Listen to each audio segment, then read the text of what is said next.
मेरठ पहुंचे यूपी के deputy CM Keshav Prasad Maurya Akhilesh Yadav पर भड़क उठे। बोले फर्जी पीडीए यानी परिवार डेवलपमेंट एजेंसी और सपा का 27 में सुपड़ा साफ हो जाएगा और 17 की तर्ज पर ही 27 का रिजल्ट आ जाएगा। उन्होंने कहा कि सपा का अहंकार चकनाचूर होगा। अपराधियों, दंगाइयों, भ्रष्टाचारियों को बढ़ावा देने वाली पार्टी है सपा। कांवड़ यात्रा को लेकर दिए जा रहे सपा नेताओं ने बयान पर उन्होंने कहा कि कांवड़ यात्रा में आस्था का सागर उमड़ता है और जब से यूपी में बीजेपी की सरकार आई है सपा और उसके नेता मुद्दा विहीन हो गए। बिहार चुनाव का जिक्र करते हुए उन्होंने कहा कि नीतीश की अगुवाई में बिहार में एनडीए जीतेगा। यूपी में तीसरी बार 27 में बीजेपी की सरकार बनेगी। दरअसल प्रदेश महामंत्री संगठन धर्मपाल की मां का निधन हो गया था। डिप्टी सीएम बिजनौर में एक क्रियाक्रम में शामिल होने के बाद मेरठ लौटते वक्त सर्किट हाउस पहुंचे थे, जहां उन्होंने पत्रकारों से भी वार्ता की। इस मौके पर बीजेपी एमएलए अमित अग्रवाल, महानगर अध्यक्ष विवेक रस्तोगी, जिलाध्यक्ष शिव कुमार राणा भी मौजूद है। घटना के क्रम में हम लोगों का आना हुआ था। हमारे प्रदेश के संगठन महामंत्री श्री धर्मपाल जी की पूज्य माता जी का निधन हो गया। तो चूंकि मेरठ से होते हुए हम लोग को आगे जाना था, तो आप सबसे भी भेंट हुई है। प्रचंड बहुमत यानी महाराष्ट्र के इतिहास की सबसे बड़ी 2025 का प्रारंभ है।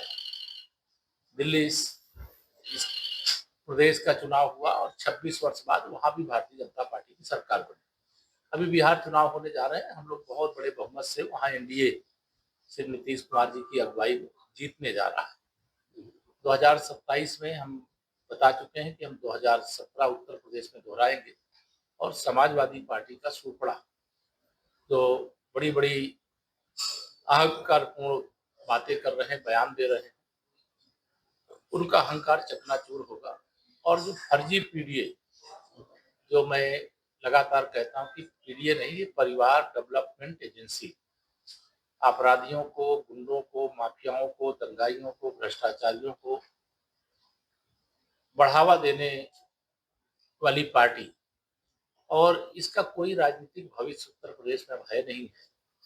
और मैं पूरे विश्वास से कह सकता हूं कि जो चरम सीमा थी समाजवादी पार्टी की, यह 2022 में प्राप्त की थी। विधानसभा, लोकसभा का चुनाव का परिणाम का हम लोग उसको लेकर के बहुत गहन अध्ययन किए हैं, लेकिन 24 के लोकसभा चुनाव परिणाम को हम लोग यह मानते हैं कि यह एक दुष्प्रचार के कारण से हमसे थोड़ी सीटें ज्यादा जीतने में जो इंडी गठबंधन था वो सफल हुआ है।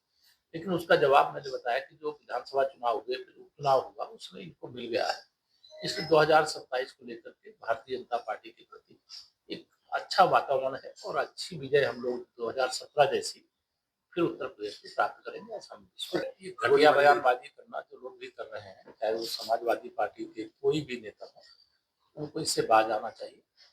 ये कांवड़ यात्रा एक बहुत प्रसिद्ध यात्रा है, बहुत बड़ी आस्था का सागर उमड़ता है।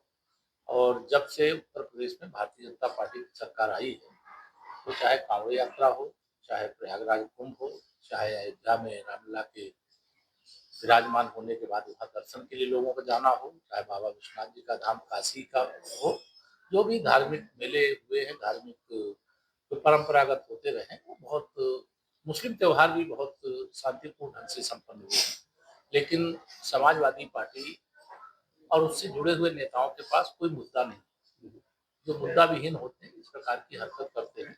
लेकिन उनकी हरकत का जवाब देने के लिए समाज तैयार है और समाज एकजुट रहेगा। यात्रा सकुशल होगी और यात्रा में कोई विघ्न बाधा डालेगा तो कानून अपना